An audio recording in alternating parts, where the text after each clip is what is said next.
penggalangan dananya bisa dapat besar sekali. Makanya para pengelola itu bisa jadi miliarder di sana itu. Dan sudah jelas Islam diturunkan di muka bumi ini untuk siapa? Untuk manusia dan kalangan jin. Agar apa? Untuk memperbaiki akhlak.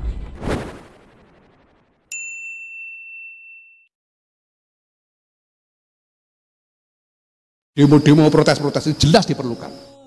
Ya, tapi jelas bukan hanya itu. Jelas sumbangan donasi kayak begini ini diperlukan. Tapi jelas perlu lebih dari itu. Karena kalau cuma ini Pak, ini jadi industri sekarang. Di dunia ini sekarang ini tumbuh industri namanya industri bantuan Palestina. Saya sudah omongkan ke banyak teman, ayo kalau mau saya ajari caranya. Supaya bisa hidup dengan mengelola bantuan untuk Palestina. Tidak korupsi Pak, enggak, sah ini. Sah serius.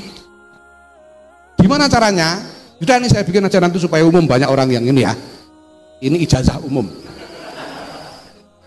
Gini caranya, ini sudah di praktek yang dilakukan di semua berbagai belahan dunia. Caranya begini, sampean bikin yayasan, ya, bikin yayasan dengan direktur, divisi-divisi, termasuk divisi keuangan, divisi apa namanya, ekspedisi, divisi relawan dan sebagainya ya. Sudah. Lalu tetapkan gajinya. Berapa gaji direktur, berapa gaji manajer keuangan, berapa apa namanya gaji manajer ekspedisi, dan tetapkan gajinya. Fair aja, tetapkan gajinya. Pantasnya berapa? Ya. Ya. Lalu galang dana dari masyarakat. Kalau sampean bisa sebulan dapat katakan 1 miliar dana dari masyarakat yang 200-300 juta buat bayar gaji, selebihnya kirim ke Palestina. Tidak korupsi Pak, tidak ada korupsi, sah. Lah kamu kok dapat 50 juta setiap bulan gaji kok,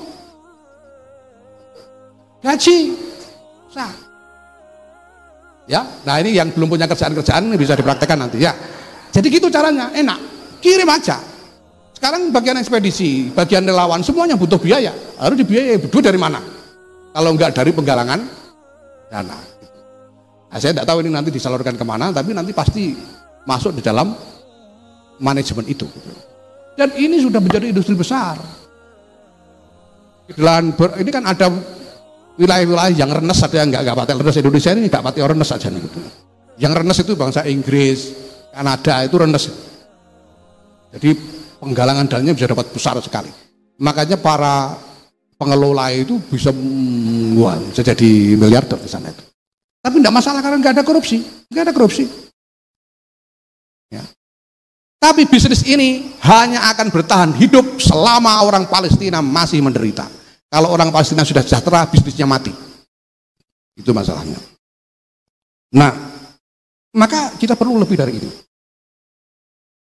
Ada diplomasi antar negara seperti yang dilakukan oleh pemerintah kita, mendesak PBB. Ya. Tapi kita tahu ini juga sudah 70 tahun lebih sejak Bung Karno. Sejak Bung Karno. Kenapa tidak bisa mendapatkan hasil yang decisif? Kenapa? Tidak ada kesimpulan lain kecuali bahwa itu belum cukup. Kita perlu lebih dari itu.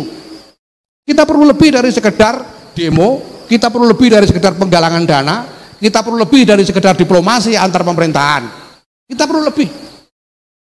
Nah, harus ada yang mengerjakan yang lebihan yang belum dikerjakan ini, walaupun sulit sekali. Walaupun sulit sekali. Sulit sekali. Gitu. Ya. Nah, kemarin banyak orang nanya, saya tahu di media sosial, mana takut gitu kan. Dari kemarin. Ya saya betah-betahkan aja, sudahlah enggak apa-apa. Kemarin juga sudah dipisui, masa sekarang kaget gitu. Tidak ada masalah gitu. Nah, kenapa ya? Karena saya sedang berikhtiar untuk kelebihan ini tadi, yang belum ini. Ini saja baru rintisan. Ini saja baru rintisan. Yaitu melakukan ikhtiar dalam arena agama, seperti yang saya jelaskan tadi.